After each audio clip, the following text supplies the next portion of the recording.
위협은 이제 고도화 단계로 진입했기 때문에 그들이 가지고 있는 핵 무기로 우리 대한민국 그리고 대한민국 국민, 우리 국민들의 생명과 자산을 직접 공격할 수 있는 상황입니다.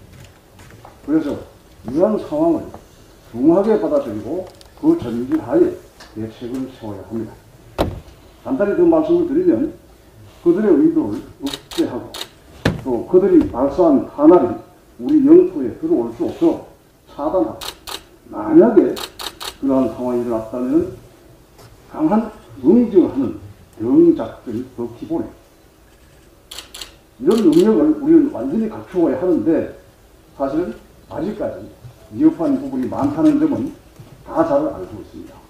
그래서 우리 후보님께서는 그런 미흡한 점들이 어떻게 생각하시고 무엇이라고 생각하시고 또 그에 대한 대책은 어떻게 생각하고 계신지 준비하고 계신지 말씀을 해주시면 대단히 감사하겠습니다. 네, 잘 들었습니다. 안보는 국방으로만 국방 능력으로 북한과 우리가 비대칭이기 때문에 북한을 상대한다면 불가능합니다. 그렇기 때문에 이런 비대칭 전력을 가진 북한을 우리가 군사적으로 대항하는 것은 어리석은 겁니다. 그래서 적군은 군대는 우리 방위는 경제력으로 방을 해야 됩니다. 칼에는 경제, 핵무기에는 경제. 그러니까 저는 북한의 원산을 시를 베를린 장벽을 만들어서 금강산과 소금강, 위금강, 해금강, 내금강 이런 금강산을 중심으로 있는 원산시를 통째로 빌려서 50년간 홍콩처럼 만들겠다는 거죠. 그래서 세계적인 크루즈들이 거기를 오고 금강산 원산시에 대규모 비행장을 건립해서 전 세계 관광객들이 몰려오게 해서 북한이 그 세금 수입으로 북한 경제가 날로 발전될 수 있도록 그래서 안보 문제를 경제 문제로 풀어나가야 된다. 그래서 원산을 잘해서 북한이 경제가 좋아지면 다시 청진항을 우리가 개발해 줄 수 있고 나진항을 개발해 줄 수 있고 선봉항을 개발해서 부산에서 블라디보스토크까지 보이보이 벨트를 경제 특구로 만들어서 자르비노, 연해주, 하바르보스크, 블라디보스토크 일대를 우리 한반도의 10배 정도 100만 제곱킬로미터 정도를 러시아 정부로부터 100년간 빌렸어 코리아 대한민국 자치주를 만들어내고 거기에 50만 명 이상의 공무원을 보내서 대규모 도시를 만들고 산업 기지를 만들어낸다면 4차 산업의 발전이 동아시아 이 보이보이 벨트에서 대규모 일어날 거로 봅니다. 그러면 북한은 경제가 우리의 3분의 1 정도 따라올 수 있도록 한 다음에 아시아 연방 통일, 러시아와 유엔 본부를 판문점으로 가지고 오고 아시아 연방 통일 그리고 세계 통일의 수도가 대한민국이 세계 통일의 수도로 바뀔 거라는 걸 저는 확실히 자신이 있습니다. 그래서 국가 안보는 반드시 경제로 풀어가야 된다. 김대중 선생의 햇볕 정책이 틀린 이야기가 아닙니다. 국민들은 거기에 대해서 뭐 말이 많았습니다만은 우리는 궁극적으로 북한을 경제 민간 교류로 나가야지 정보 간 교류는 함부로 해서는 안 되고 어떠한 연방제나 이것도 남북 적화밖에 없는 겁니다. 그래서 우리는 북한과 정치적 협상을 이제 더 이상 하지 않고 문화교류, 경제교류, 경제지원 이걸로 북한 해안도시들을 개발해주고 세계적인 경제가 발전하는 그런 북한을 만들어 줌으로써 우리 남한 인력들의 사우디 진출이나 세계적인 건설 이런 프로젝트 어마어마한 노하우, 소선 기술, 핵 발전소 기술 이런 기술이 북한 각 도시에 적용돼서 북한이 경제적으로 발전할 때 한반도 안보는 평화는 유지된다고 봅니다. 네, 후보님 감사합니다.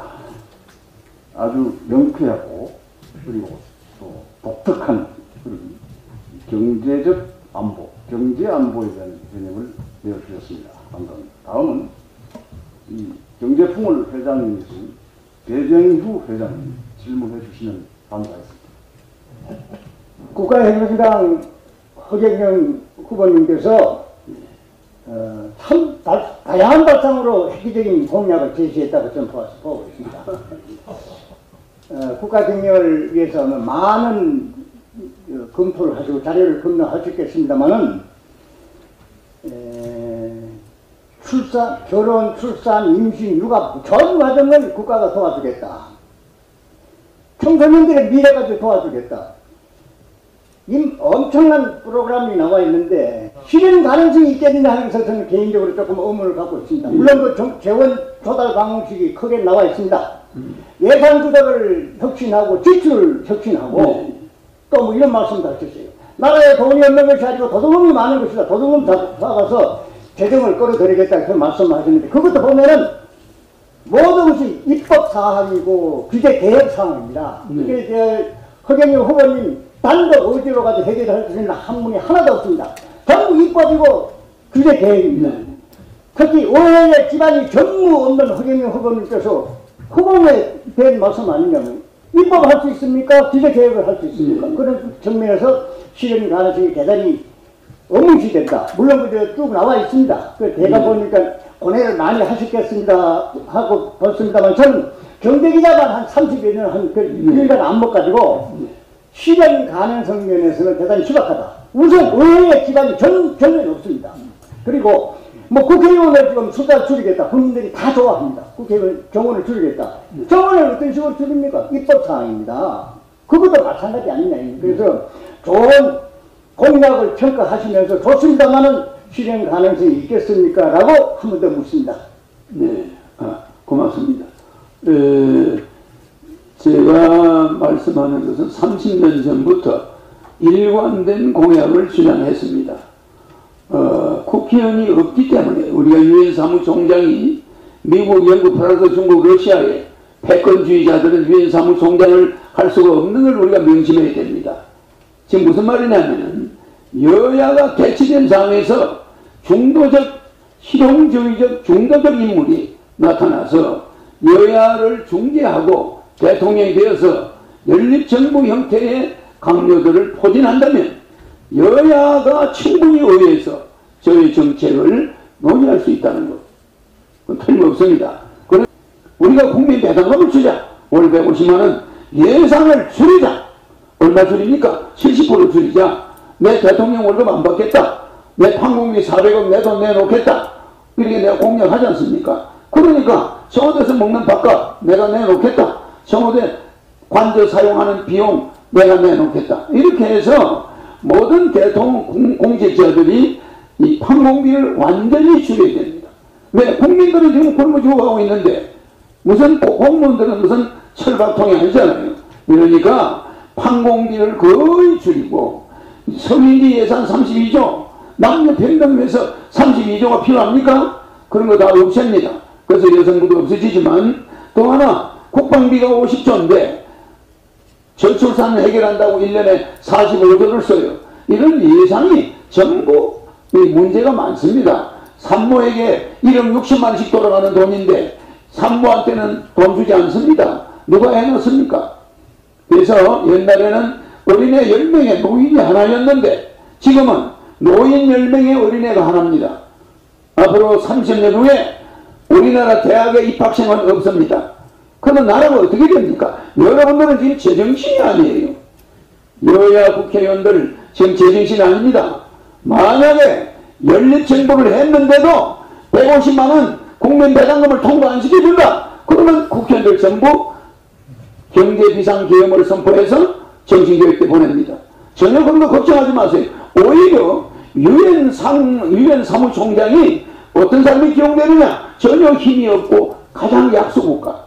그것이 중재적 역할을 한다 해서 우리 한반도에 있는 분도 한번 한국 사람도 한번 유엔 사무총장을 했죠. 우리가 무슨 파워가 있어서 했습니까? 이와 같이 아무 국회의 의석이 없는 허경영만이 혁명이 가능하다. 어떤 혁명이냐? 연립정부혁명의 중재자로서, 관리자로서 충분히 할 수 있다. 그렇게 생각합니다. 그런 염려는 전혀 하지 않아도 됩니다. 만약에 그 예산을 통과해주지 않는다. 그럼 국민들이 1억 받는 것은 제가 대통령 되면 2개월 안에 대통령 긴급재정 명령권으로 헌법 76조 1항, 2항, 3항으로 해결합니다. 국회 결의를 받을 필요 없죠. 그러나 매월 150만원 주는 거라든지 결혼하면 3억을 주는 거라든지 노인수당을 매월 70만원 준다든지 이런 것들은 65세 이상 노인에게 70만원씩 준다는 것, 이런 것들은 국회를 통과해야 됩니다. 이럴 때 국민들이 국회에서 계속 부결이 된다. 국민들이 저보고 저는 국민투표를 적극 실시할 겁니다. 국민투표에서 80% 이상이 국회 정신교육대 보내라. 새로 한 100명 뽑아가지고 이거 좀 통과해다오. 뭐 이런 건 할 수 없죠. 그게 바로 혁명입니다. 정치혁명입니다. 우리 존경하는 우리 배병용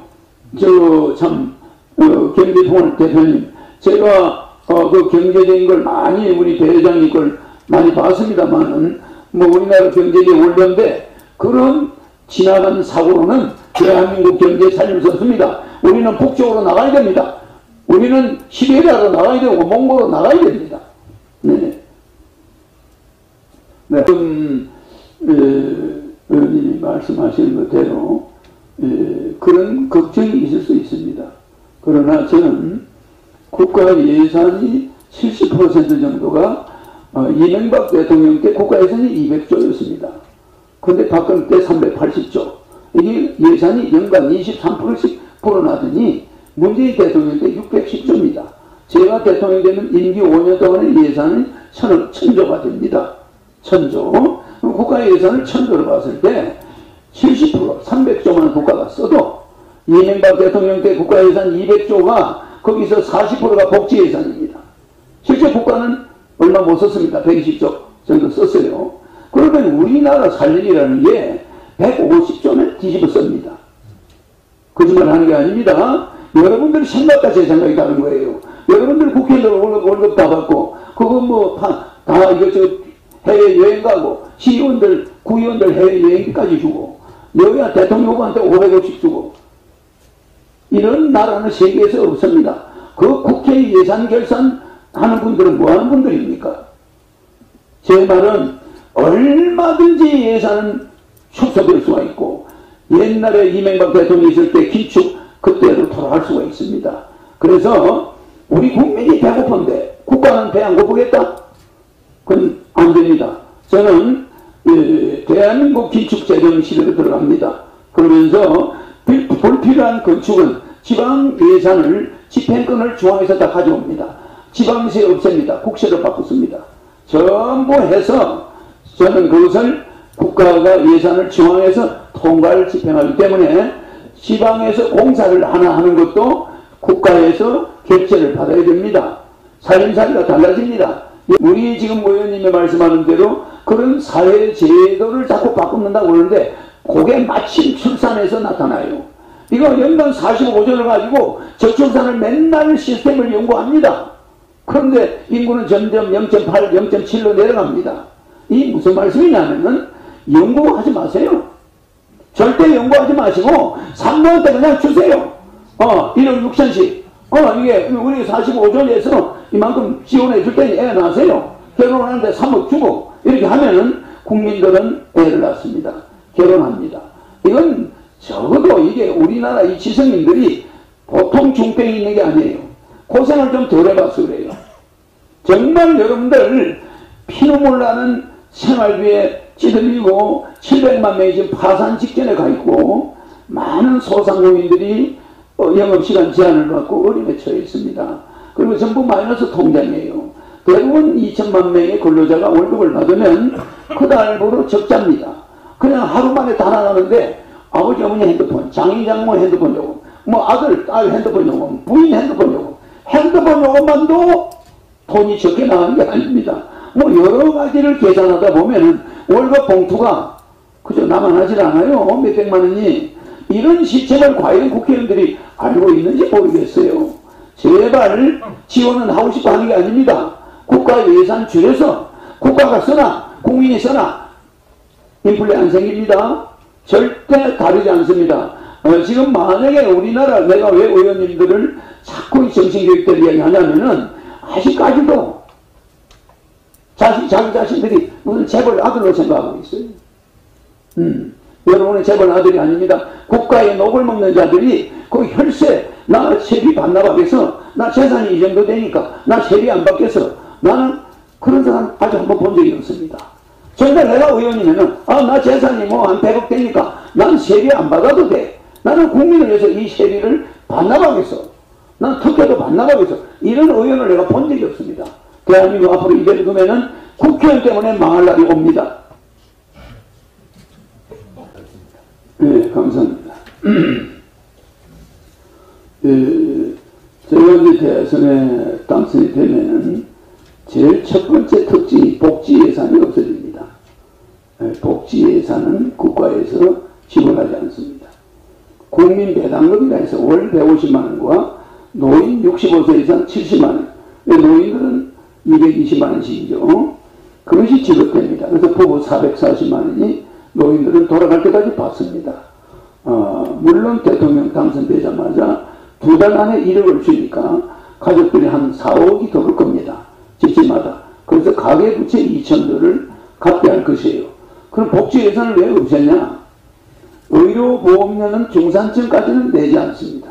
상류층이 내는 의료보험은 더 인상됩니다. 그래서 이건 충당합니다. 또 국민연금 폐지되면서 지금까지 낸 사람들은 혜택을 보지만 중도에 포기하겠다는 사람은 낸 것을 회수할 수가 있습니다. 그래서 일반인은 국민연금을 내지 않습니다. 의료보험료도 내지 않습니다. 복지 예산 없습니다. 예. 왜 이렇게 하냐? 예. 우리나라는 세계 10위 경제 대국인데 부익부 빈익빈이 어느 나라보다도 심해가지고 부가 한쪽으로 너무 편중되어 있습니다. 그래서 이것이 사회 문제로 자꾸 대두되고 있어요. 그래서 저는 모든 국민이 골고루 복지를 받아야 된다. 그건 뭐냐? 복지가 아니다. 우리나라 돈이 전체가 7경입니다. 5천만 명을 나누면 1인당 14억씩을 국가에 맡겨놨어요. 주식회사 대한민국 대표는 문재인 대통령이지만은 그 회사 직원들은 정치인 국회의원들입니다. 근데 그 사람들이 회사 수입을 다 따가서버리고 국민들인 주주에게 돌려주는 게 없어. 그래서 매월 14억을 맡긴 국민들에게 150만원씩을 주겠다. 돌아갈 때까지. 노인들은 220만원씩을 주겠다는 거예요. 지금 인구를 적게놨다 보니까 남자 하나 딸 하나가 그 집에 자식들인데 둘이 결혼을 하면 장인 장모까지 4명을 부양합니다. 그러면 남자 하나가 벌써 4명을 요양병원에 넣어놨다 하면 그 병원비가 한 400만원이 나와요. 그 월급 가지고 어렵습니다. 그 부인하고 같이 벌어도 어려워요. 그러면 국민 배당금이 나오면 내 노인이 얼마가 나오냐면 880이 나옵니다. 880이 나오니까 400만원 공제하고도 아들 딸한테 돈을 4,500만원 줄 수가 있어요. 이렇게 젊은이들이 그 인구는 줄어드는데 부양가족은 늘어난다. 이런 어려움에 처해 있습니다. 그래서 앞으로 서민들이 저축하기 어려운 이런 구조, 이거는 부익부 빈익빈을 국회의원들이 만들어냈어요. 그래서 어떻게 해서든 간에 국회의원들이 후원금을 받다 보니까 이런 사태가 온 겁니다. 기업으로부터 후원금을 자꾸 받으려고 하다 보니 국회의원들이 편법으로 후원금을 쪼개서 받고 이러다가 우리나라 멈췄습니다. 그래서 부익부 빈익빈을 바로 잡아야겠고, 그래서 의료보험료나 국민연금이나 이런 것을 가능한 돈 많이 버는 기업들이 부담을 많이 하고 경제력이 있는 사람들이 부담합니다. 그래서 저는 복지 예산은 없는 대신에 국민이 받아야 될 거, 국민배당금 그거는 확실히 돌려주겠다는. 강서구에서, 양천구에서 옛날에 몇 년 전에 구청 말단 공무원이 복지 예산 82억을 횡령했습니다. 신문에 났습니다. 방송에도 나오고. 어떻게 횡령했느냐? 서민생활보호대상과 기초생활보호대상에게 주는 돈을 자기가 아는 사람 통장으로 전부 여기저기 집어넣어가지고 82억을 횡령했어요. 지금 주고 있는 복지 예산은 모든 국민이 받는 게 아니다 보니까 그 복지 이 예산이 중간으로 뭐 잘 아는 사람 위주로 다 세버려요. 뭐 어디 가서 뭐 직장에 잠깐 뭐 아르바이트 해줬다고 복지 그 기본생활비 주던 거 기초생활비 주던 거 싹 차단해버리고 자기 아는 사람한테 싹 줘버리고 이거 말입니다. 믿을 수가 없어요. 국가 복지 예산의 지출 지금 예산의 40%가 복지 예산인데 이거 지출 맹세서 보면 가슴이 목에서 피가 올라와요. 여러분들은 숫자가 억조경, 해자양, 구간, 정계극, 항하나, 불무, 동그라미가 96개입니다. 이런 숫자를 인수분해해서 미적분까지 뽑아내는 두뇌를 가진 사람이 우리 국가예산 집행을 보면 이거는 그냥 완전 사기야, 사기. 국민을 아주 우롱하는 것도 분수가 있지. 응? 절대 대한민국 복지예산은 나라 망하는 겁니다. 어떻게 해서 국가예산의 40%가 복지예산으로 새나갑니까? 없앱니다. 없애고 국민 배당으로 통일하고 노인들에게만 복지예산 70만원. 그런데 건국수당입니다. 젊은 사람들에게 복지예산 안 줍니다. 장애인들도 월 150만원, 장애인 노인들은 220만원. 모든 것이 국가 배당금은 국민 배당금 150만원으로 일률적으로 통일하기 때문에 통장에 꽂히지 않은 사람은 즉각 신고하면 돼요. 왜 내 통장에 복지예산 국민 배당금 안 되나? 국민 배당금은 우리가 주식 투자한 데 대해서 받는 금액이에요. 그런데 이재명 후보가 준다는 그거 뭡니까? 기본소득 그거 뭡니까? 우리가 거짓입니까? 월 8만원씩 받게. 그건 복지예산입니다. 왜 복지예산을 추경예산을 만들어서 1년에 50조니 100조니 사면서 예산을 정해갑니까? 예산을 아껴서 쓰면 충분히 쓰는 걸 추경예산을 왜 만듭니까? 그러다 국민을 우롱하는 것도 분수가 있죠. 우리가 뭐 거짓입니까? 아버지가 자식 보는데 창피하지 어떻게 8만원을 받으면서 아버지 기본소득 받았다 이런 말을 할 수가 있습니까? 그렇기 때문에 우리나라의 예산 40%의 복지예산 이거 없으면 나라 망합니다. 전부 부익부 빈익빈을 만들어내는 거예요. 네, 수고하셨습니다. 이제 5번째 질문으로 들어가겠습니다. 유구환 박사님, 조금씩 부탁드립니다. 네, 안녕하십니까. 유구환입니다. 저희들이 지금 현재 4차 산업혁명 시대에 접어든 시점에 아날로그 시대에서 디지털 시대로 지금 전환이 많이 되고 있지 않습니까? 그리고 모든 집안이 휴대폰도 사용하고 있고요. 근데 정보통신 발전을 이렇게 이어가고 있는데 사소한 사고들이 지금 많이 발생하고 있습니다. 그래서 국가 안전망까지 두들기는 경우도 있는데 지금 현재 이 시점에서 정보통신 재난안전 대형 시스템 구축이 필요하지 않나 저는 이런 생각이 좀 듭니다. 후보님 의견을 좀 듣고 싶습니다. 네. 지금은 정보산업 시대입니다만 머지않아서 우리는 양자산업 시대로 들어갑니다. 양자산업 시대가 되면 이 정보통신, 정보산업은 어느 나라나 공유하게 됩니다.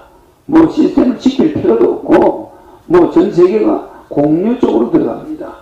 지금까지는 뭘 개발한답시고 자기 거다 너희 거다 하고 특허권을 싸우지만 양자산업 시대로 들어가면은 이런 거는 하나의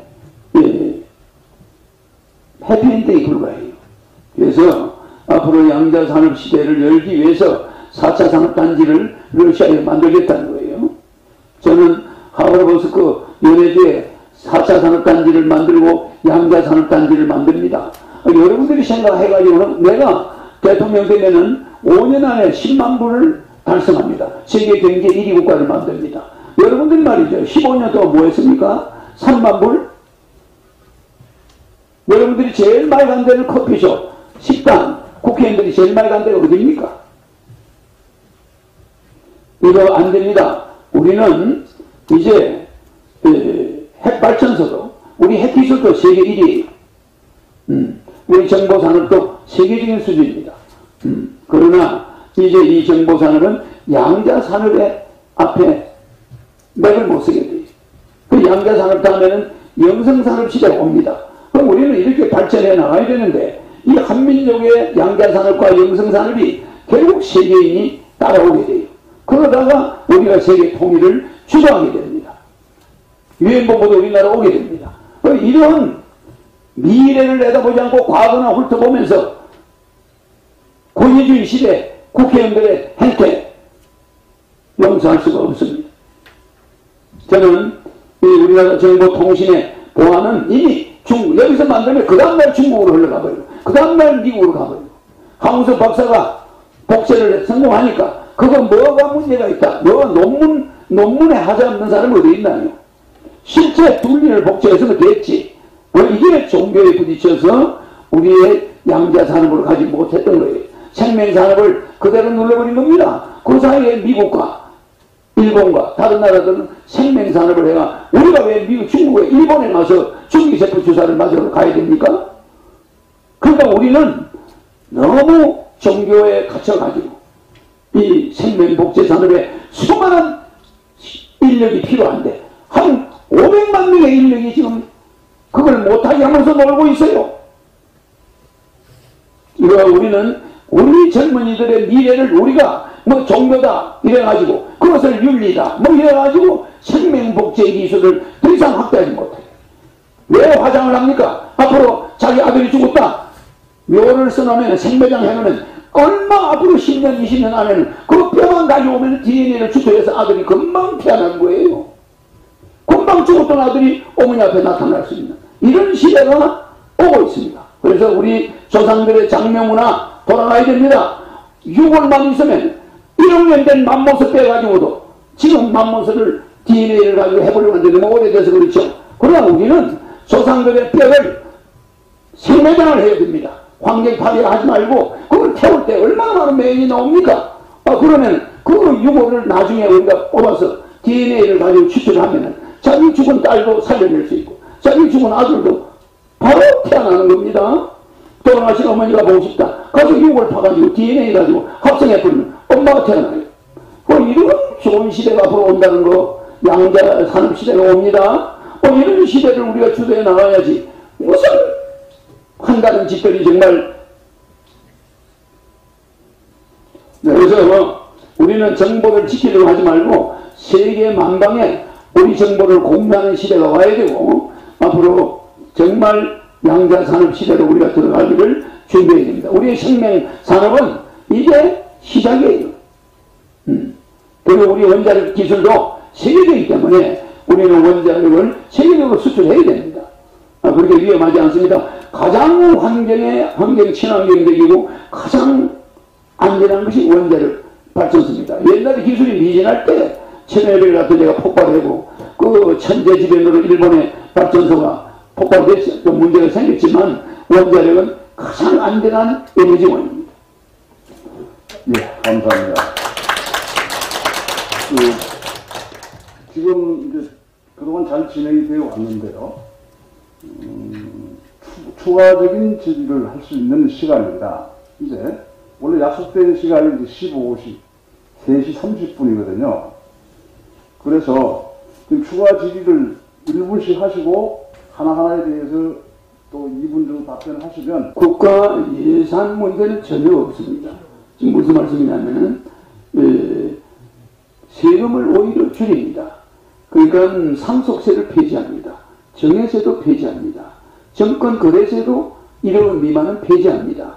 왜 지금 이러냐면 그리고 우리나라 상속세 때문에 우리나라 대기업들이 외국으로 자꾸 넘어가고 있습니다. 그래서 상속세 1년에 다 해봐야 3조 원 미만입니다. 이런 거 폐지합니다. 국가가 피해보는 게 너무 많아요. 그래서 저는 가장 좌파적이면서 가장 우파적인 사람이에요. 그러니까 저보다 극우 세력은 없고 저보다 극자 세력은 존재하지 않습니다. 노인들에게 나라를 이만큼 만들어 놨으니까 65세 이상 노인들이 6.25 사변 이후에 우리나라를 이렇게 세웠으니까 70만 원씩 건국수당을 돌아가실 때까지 주겠다. 이런 사람은 제밖에 없습니다. 그러니까 그거 하나가 복지예산에 들어있습니다. 그 외에는 복지예산 없습니다. 그리고 하나 제가 말씀하시는데 제가 정신교육대 국회의원들 300명을 보내고 나면은 100명을 뽑아요. 뽑아서 아니 그거 법으로 통과 못하겠습니까? 단 세금을 늘리지 않습니다. 특히 없애는 세금 중에 부동산 양도세 폐지합니다. 중산층까지는 가정주부가 빼빠지게 세금 내고 모아놓은 돈 가지고 집을 샀는데 그게 투자 행위를 하지 않고 거기서 돈을 벌지 않는 부동산에 세금을 매기니까 부동산 양도세 폐지, 부동산 보유세 폐지. 그렇습니다. 그래서 국민들이 오히려 쓸데없이 자동차 보유세도 폐지됩니다. 기름 넣을 때 세금을 많이 내는데 뭐 때문에 또 보유세를 매깁니까? 그래서 우리는 이렇게 가만 앉아 있는데 세금을 내는 가정주부, 이건 용납할 수 없습니다. 아니 가구가 남편도 없는데 생활할 능력도 없는 사람한테 아니 집 빠졌으니까 세금 내라, 주택세 내라, 재산세 내라, 이건 말입니다. 장사하는 사람, 법인은 이렇게 사업자가 있는 사람한테 세금을 걷어야지. 월등한 가정주부들한테 세금을 생활비도 없는 사람들한테 걷어들이는 건 우리가 그런 세금을 오히려 줄어들어요. 그러니까 우리 대장님이 걱정하시는 거는 제 공약을 또 한번 자세히 보시면 이해하실 겁니다. 뭐 우리 존경하는 배회장님은 뭐 우리 세계적으로 알려진 분이시고 또 뭐 이렇게 참 날카로우신 분이시고 항상 우리 국민들이 깨닫게 해주셔서 저는 뭐 경제풍을 잡지도 오래 본 사람입니다. 그래서 평소에 존경하기 때문에 배회장님 말씀에 무슨 이의를 제기하는 게 아닙니다. 예산을 걱정할 일이 없습니다. 이렇게 써서 어쨌든 노인들이 우리가 효도 좀 하고 살아보자. 국민배당금 받아가지고 어머니 아버지 요양병원에 넣어놓고 몇 달씩 요양병원비 못 주는 사람들 우리가 부모한테 좀 효도 좀 할 수 있게 해보자. 이런 것이 제 공약의 핵심입니다. 네, 감사합니다. 저는 30년 전에 저출산을 막기 위해서 결혼하면 1억 주겠다고 했다가 엄청나게 사기꾼이라는 소리를 들었어요. 30년 동안 들었습니다. 왜? 앞으로 1958년 개띠가 베이비붐 세대인데 이 78년 20년마다 베이비붐이 와야 되는데 78년 베이비붐이 없었어요. 98년 베이비붐이 없었어요. 2018년 베이비붐이 없었어요. 그러니까 초등학교가 3,600개가 없어지고 어린애 10명에 노인 1명이 있던 나라가 어린애 1명에 노인 10명의 나라로 바뀌었습니다.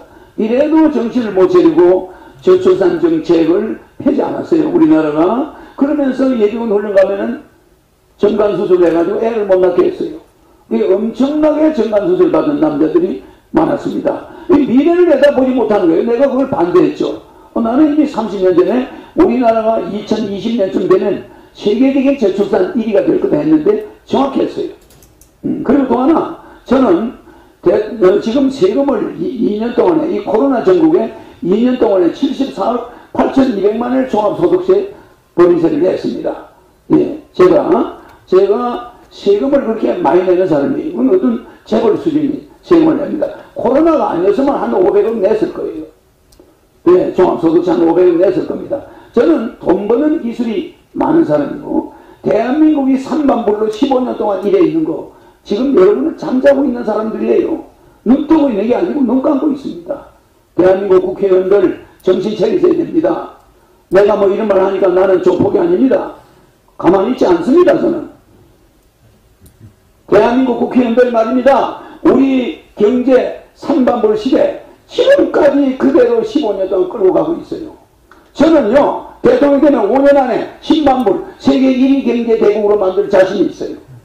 양자산업 이야기했죠. 그 다음에 영성산업 이야기했죠. 여러분은 지금 생명산업을 불길 걸어가지고 황운석 교수가 다른 나라 가서 돈 벌어주고 있어요. 여러분들 뭐하는 사람들입니까? 종교 내세워서 많은 청년들을 실제 만들어 놓고 생명산업 못하게 하고 윤리를 앞세워가지고 그냥 우리나라 절단냈습니다. 한두 가지가 아닙니다. 돈 벌 수 있는 거요?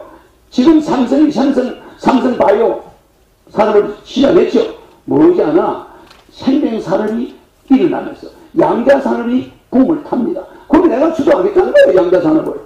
그 다음에 영성산업을 주도해서 제가 혼자 종업원 없이 강의만 해서 2년에 약 80억의 세금을 냈습니다. 종합소득세. 제 혼자 종업원 한 명 없습니다. 제 혼자서 강의해가지고 74억 8,200만원의 종합소득세와 법인세를 했습니다. 법인은 말이 법인이지 제 혼자입니다. 주주는. 그 세금 많이 냈잖아요. 만약에 코로나가 아니었으면 저는 500억 정도 세금을 종합소득세를 냈을 겁니다. 그러면 종업원 없는 사람이 어떻게 혼자서 저렇게 세금을 많이 내냐? 그게 기술이에요. 굴뚝 없습니다. 공장 없습니다. 대한민국 산이 좋은 게 많아요. 저 골짜기마다 돈다발이 더 붙어 있어요. 그거 다 몰리고 있습니다. 여러분, 논밭만 고기 돈 버는 거 아닙니다. 산골짜기도 왜 미국 사람들이 저 인도에 티베트에 가서 명상하고 앉아 있습니까? 돈 써가면서. 우리나라 같은 검수광산이 어디 있습니까? 골짜기마다 물이 나오고 골짜기마다 좋잖아요. 우리는 생명산업 얼마든지 돈 벌 수 있는 기회를 만들 수 있는데 내가 여러분들 보면 참 어지럽습니다. 경제 대한민국을 임기 5년 안에 세계 1위 경제대국을 못 만들면 내 대통령 사퇴할게요.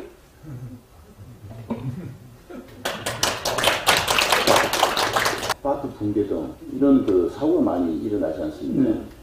그런데 이제 국가 재난에 대한 범정부적인 안전망 확충이라든가 체계적인 관리 구축이 필요하지 않나 싶습니다. 그런 대안이 계신 건지 듣고 싶습니다. 지금 39층짜리 아파트가 그냥 25층으로 무너져 내렸습니다. 39% 나가던 사람들이 25% 내려가고 내가 아마 프로테이지가 올라갈 가능성이 있다는 뜻이겠죠. 하나의 뭐 예시를 해주는 겁니다. 우리나라 정치가 이렇습니다. 마을 39층까지 39% 지지를 받는 자들이 있는데 이 사람들 25%로 무너져야 돼요. 문제 있습니다. 문제 있어요. 지금 여러분들 우리나라 경제, 여러분들 우리나라 경제를 이끌어가는 주체들 지금 제정신 아닙니다. 나라에 돈이 없는 게 아니라 도둑놈들만 덕실거려요. 거짓말 아닙니다. 내가 30년 전에 한 말입니다. 그리고 우리나라 인구 절벽된다. 빨리 출산 정책 시행된다. 결혼하면 1억 주자. 애 낳으면 3천만 원 주자. 그게 30년 전에 제 공약입니다. 그래서 요새 그렇게 됐는데 호미로 막을 걸 가래로 지금 못 막고 있습니다.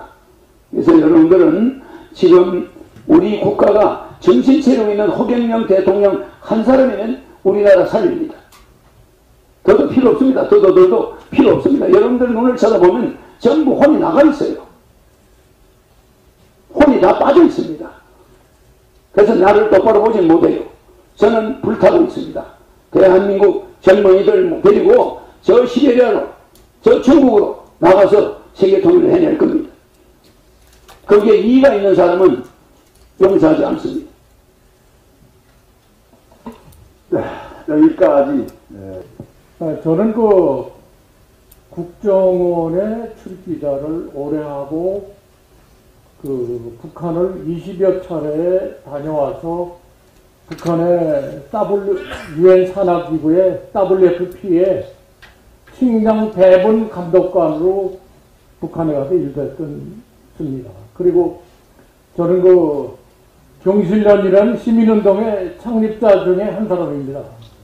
그래서 지금 우리 사회의 병폐에 대한 근본적인 치유가 되지 않고는 새로운 시대를 열을 수 있는 그런 점이 아니라고 봅니다. 일반인들이 정치에 어떤 일을 해달라 어떤 조건을 달면 후보일 때는 해줄 것 같은 알았다 이렇게 하죠. 근데 현실에 그 자리에 여기 짧게 하겠습니다. 지금 가장 초점을 맞춰드리고 싶은 것은 우리가 2022년도에 예산이 600조가 넘지 않습니까? 그거를 지금 대통령 당선되면 대통령권이 할 수 없는 내용입니다. 긴급 재정명령권에 의해서 예산 600조 넘는 예산권을 동결하고서 아까 말씀드린 복지나 국방이나 이런 거를 우선순위도 갖고 3분의 1 정도만 집행이 가능합니다. 긴급 재정명령권에 의해서 그건 대통령만의 권한이 있는 거죠. 알고 있습니다. 예, 그래서 그 부분을 헌법 76조이라는. 예, 그러니까 그 부분을 좀 더 폭넓게 확인해서 국민들한테 공감대를 이루어주게 하고 지금 현재의 부동산의 가장 근본적인 치유의 목표 기득권들의 상위 내지 독점입니다. 내용이 뭐냐면 수도권의 Y 시의 시장 같은 사람은 자기 분을 통해서 아파트 30평을 갖고 있습니다. 그리고 HC 해서 그런 저기를 전부 다 인허가권을 갖고 있는 그 시장 군수들이 전부 다 지금 독점적인 형태에서 부동산에 대한 개혁이 안 되고 있습니다. 그러니까 그런 거를 혁명적인 결단을 갖지 않고는 국가 개혁을 못합니다. 실행이 따라야죠. 선생님 말씀은 질문 내용은 분명한 것 같습니다. 됐죠? 네. 네, 의원님 답. 선생님 말씀은 제가 잘 들었습니다. 그래서 무엇 때문에 말씀하시는지도 제가 이해를 합니다. 우리가 한문이 세 가지 뜻이 있습니다. 한문의 3대 요소, 모양과 뜻과 소리죠. 그와 같이 우리 선생님이 하시는 말씀에 그 뜻을 또 소리에 또 그 모양을 이해합니다. 제가 그래서 우리나라의 모든 국가 예산을 완전 분석해가지고 30년 전부터 해왔고 국가 예산이 1년에 풀어나는 23%씩 이렇게 증가해가는 이 이유와 모든 걸 알고 있습니다. 그래서 국가 재정을 어떻게 운영해야 이게 예산이 제대로 되는가. 그래서 국회의원을 100명으로 줄이려고 하는 것이고 국가의 비용을 70%까지 줄일 수 있다. 이걸 이야기하는 거예요. 또 하나는 특징은 돈을 버는 기술이 무궁무진하다. 저는 여러분들의 지능과는 좀 다릅니다. 그래서 생명산업과 양자산업과 또 영성산업으로 대한민국에 쓰지 않는 이 산업지대를 우리 돈을 버는 곳으로 만들어서 전혀 걱정이 없는 돈 걱정하고 살지 않는 그런 사회를 자신 있습니다. 그래서 지금 말씀하시는 대로 예산에 대해서는 걱정 안 하셔도 됩니다. 예.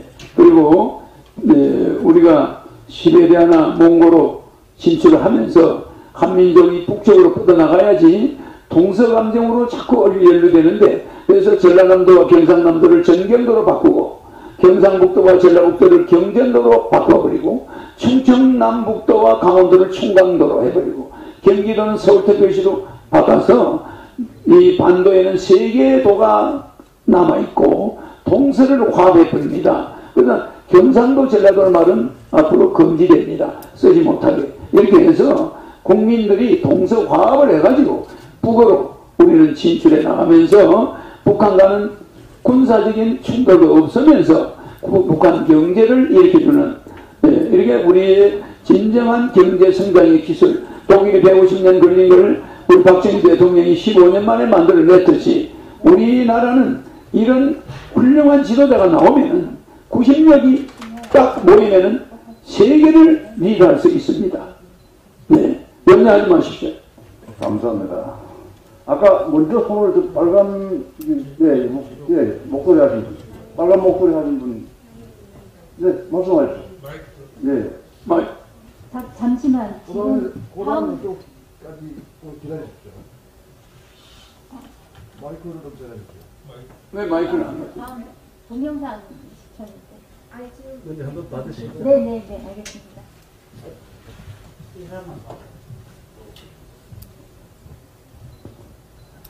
예, 말씀 잘 들었습니다. 네. 저는 이제 장애 당사자니까요. 네. 우리 허윤호 후보님 공약 중에 네. 장애인이 UNA 발표하면 10분의 1, 10명 중에 1명이고, 네. 우리 국내에도 등록 장애인만 250만 명이 넘는다고. 예. 그러니까 장애인들에 대한 단순하게 무슨 지원해주는 그런 차원이 아니고, 장애인이 우리 사회에서 옳게 구성원으로 당당하게 살아갈 수 있는 그런 정책이 없이 무엇인지 이런 시간 말씀해 주시면 감사합니다. 네, 저는 우리 국민 5천만 명은 잠정적인 장애인입니다. 갑자기 교통사고 어느 날 갑자기 멀쩡한 사람이 불구자가 되어버려요. 그래서 장애인을 보는 눈이 달라져야 됩니다.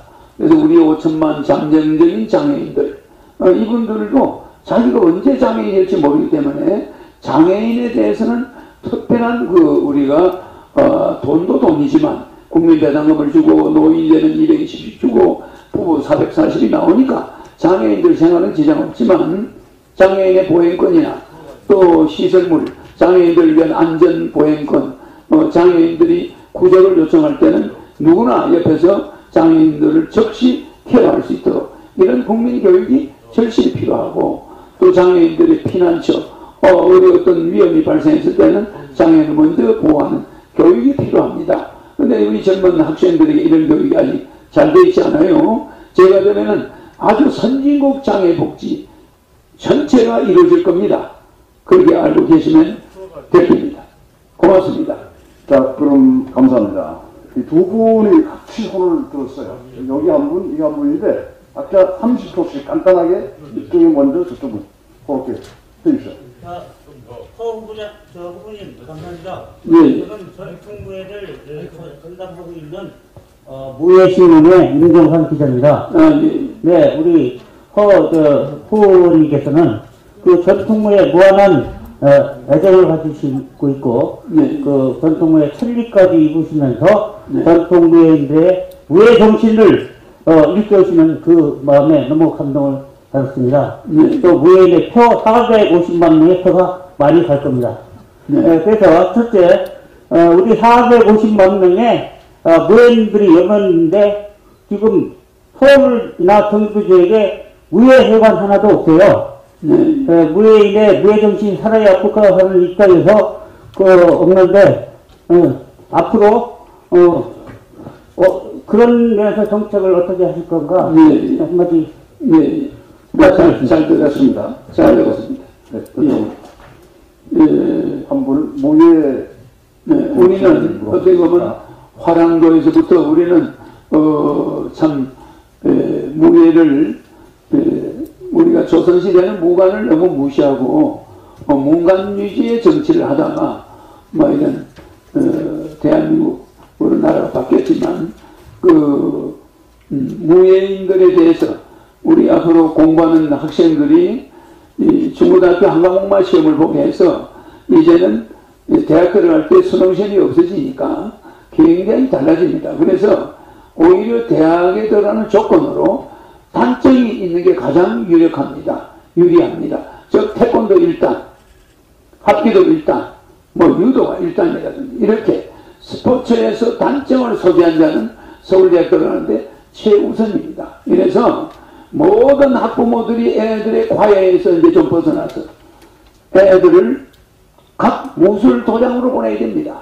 이러다 보면은 무예하는 분들이 지금 생활이 어려워요.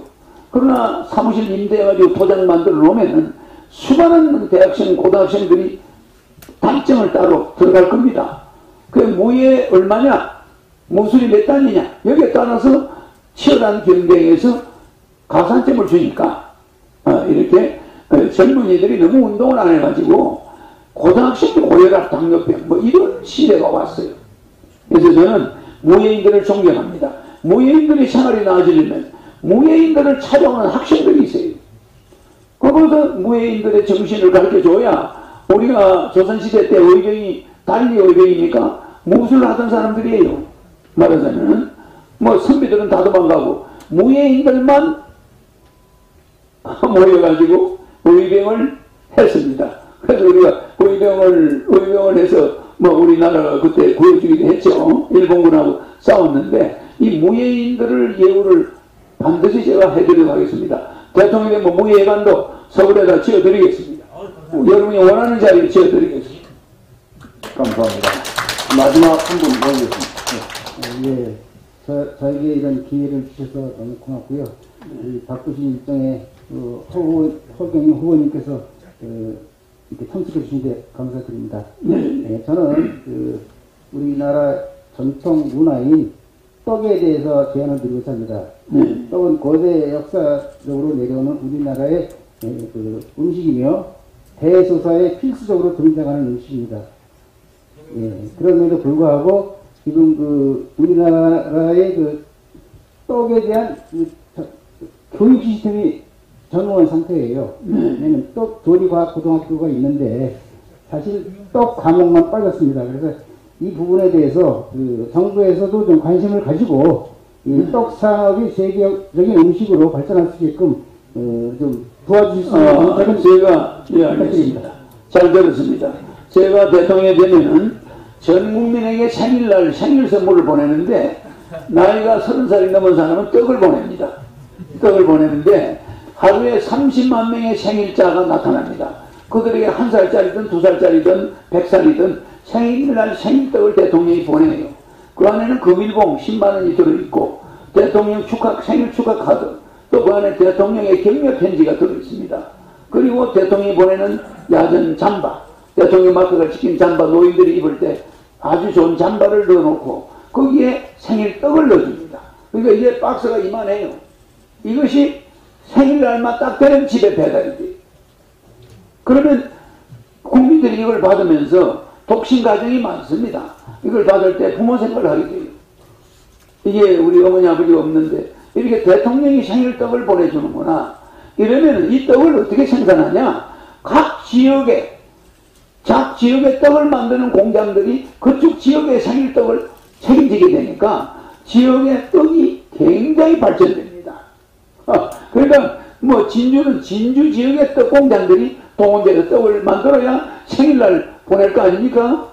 네, 진주 경상남도 지역은 경상남도 떡 공장들이 발전될 거고 전국이 이런 떡 공장들이 발전되게 되어 있습니다. 마침 또 떡을 질문하시네요. 그래서 저는 적어도 대통령이라면 그 가난한 국민들 저 고시방에 들어앉아 한 평짜리 들어앉아가지고 고생하는 청년, 입사시험에 맨날 떨어지는 청년한테 대통령이 생일떡을 딱 보내고 거기에 격려 편지를 딱 써놓으면 젊은 청년이 애국심이 생깁니다. 눈물 흘립니다. 이런 대통령을 나는 본 적이 없습니다. 네, 고맙습니다. 네, 수고님 말씀 감사합니다. 다음은 글로벌 뉴스통신에서 선정한 20대 대통령 후보 초청 정책 토론회 모니터 담임 자영업자, 소상공인 등의 생업 현장의 목소리를 영상으로 보시겠습니다. 동영상을 감상하시겠습니다.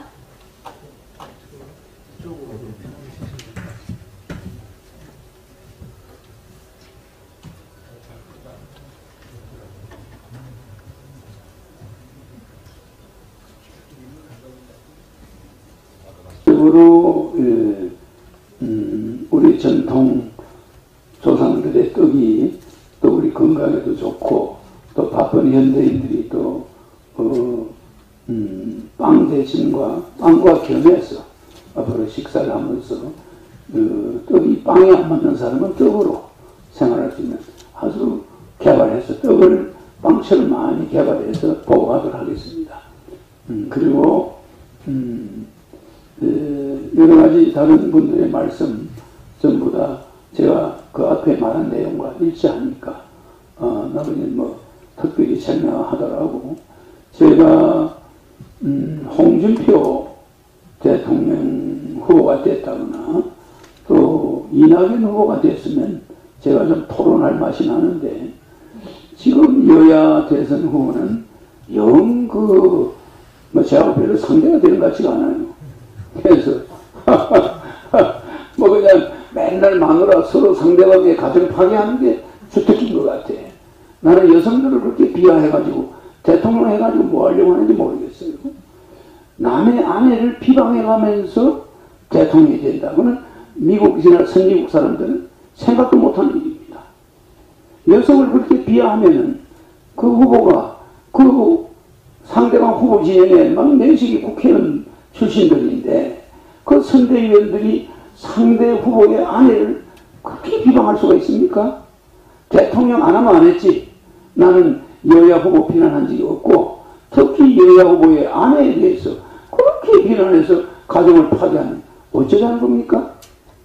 완벽한 아내가 있습니까?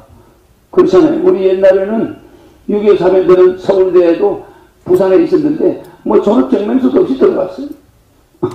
근데 뭐 나 어느 학교 나왔습니다. 아, 그래? 들어와. 서울대 들어간 사람도 있어요. 옛날에는 뭐 서류 같은 거 뭐 위조, 그 위조라고 하지도 않았어요. 그냥 뭐 대충 써서 들어가고 그랬습니다. 그런 걸 가지고 너무 현명을 들이다 보면서 남의 아내에 대해서 대통령 후보의 아내를 그렇게 능멸할 수가 있습니까? 앞으로 선대위 관계자들 나는 지금 이재명 후보 아주 좋게 보고 있고 윤석열 후보 좋게 보는데 그분들이 정책이 없어요. 뭐 내 거 가지고 한 거 뭐 그거 말고 뭐 별로 그 그분들하고 토론하면 내가 내보고 토론하는 게 낫지. 그렇잖아요. 그렇지만 윤석열 후보보다는 나는 홍준표 후보가 됐으면 좀 그 사람 말이 잘하니까 한번 대화를 해보고 싶었는데 영 대선이 재미가 없어져 버렸어. 그래서 이낙연 후보, 홍준표 후보 흠집이 없습니다. 근데 지금 오히려 여야 대선 후보는 오리무중이에요. 왜 그런 일이 자꾸 벌어지는지 알 수가 없고, 이제는 뭐 무당까지 동원되고, 아니 무속인을 그렇게 무시해도 됩니까? 아니 무속인하고 뭐 악수하면 안 돼요? 아 무속인이 후보를 끌어안으면 안 돼요?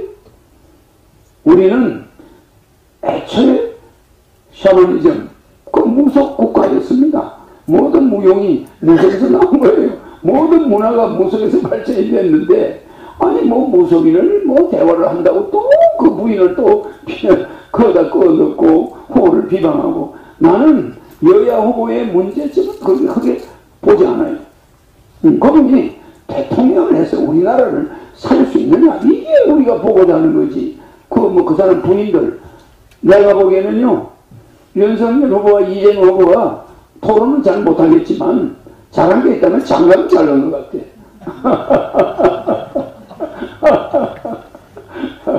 맞아, 우리가 웃자고 하는 말이지만 하여튼 두 후보가 나와 마주치지 않은 게 나는 다행으로 생각합니다.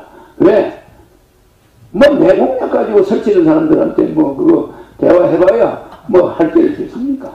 그래서 이번 대선은 그야말로 한심한 선거다. 정말 대한민국 대통령 선거에 여야 후보가 이렇게 오리무중하고 안개 덮여있는 시절은 없었다. 정말 윤석열 후보가 공약을 남발하고 있지만 국회 대통령 되면 청와대에서 200명의 정권을 잡고 있는 민주당 국회의원들이 그거 들어줄까요? 헛공약입니다. 헛공약. 아무 말도 되지도 않는 이야기를 떠들어봐야 국회에서 하나도 통과가 안 돼요. 그러나 내같이 국회의원이 없는 사람은 중재적 자리에서 연립정부를 구성하면서 중재자를 하겠다. 한마디로 말해서 사회적 역할을 하겠다는 거예요. 그래서 싸우지 않고 여야 후보를 아주 부드럽게, 돈 걱정 없는 세상, 부모에게 효도하는 세상, 행복한 세상, 웃으면 서로 마주보고 웃을 수 있는 그런 세상, 서로 비방하지 않는 세상을 만들어 드리겠습니다. 감사합니다. 네, 이어서 2부 토론은 여기까지 마치겠습니다. 마지막으로 함께하신 국가혁명당 허경영 후보께 감사하다는 말씀을 드립니다. 박수 한번 드리죠. 여기 계신 패널분들과 방청석에 참석하신 분들 모두 소중한 시간을 내어주셔서 감사드립니다. 이용기 박사님, 마지막으로 한 말씀 부탁드립니다. 네, 감사합니다. 귀한 시간 이렇게 내주신 허경영 후보님께 먼저 감사드리고요. 오늘 원만하고 또 의미 있는 그런 토론이 될 수 있도록 귀중한 질문을 해주신 패널 분들께 진심으로 감사드립니다. 플로어에 계신 분들까지도 열정적으로 질문을 해주셨고, 그 외에 함께 해주신 분들도 많은 관심을 보여주셔서 정말 감사드리는데요. 시간 관계상 더 많은 질문의 여건을 만들어드리지 못해서 그 점은 죄송합니다. 다 통틀어서 이렇게 아주 멋진 그리고 아름다운 토론의 장을 만들어주시고, 또 이번 대선 때 우리 국민들께서 잘 선택할 수 있는 그런 길을 내려주신 권혁중 대표님께 감사드리겠습니다. 제가 박수로 한번 청하겠습니다. 네, 오늘 행사에 협조해주신 관계자 여러분들과 방청석에 함께하신 모든 분들께 감사드립니다. 오늘 여기까지 하겠습니다.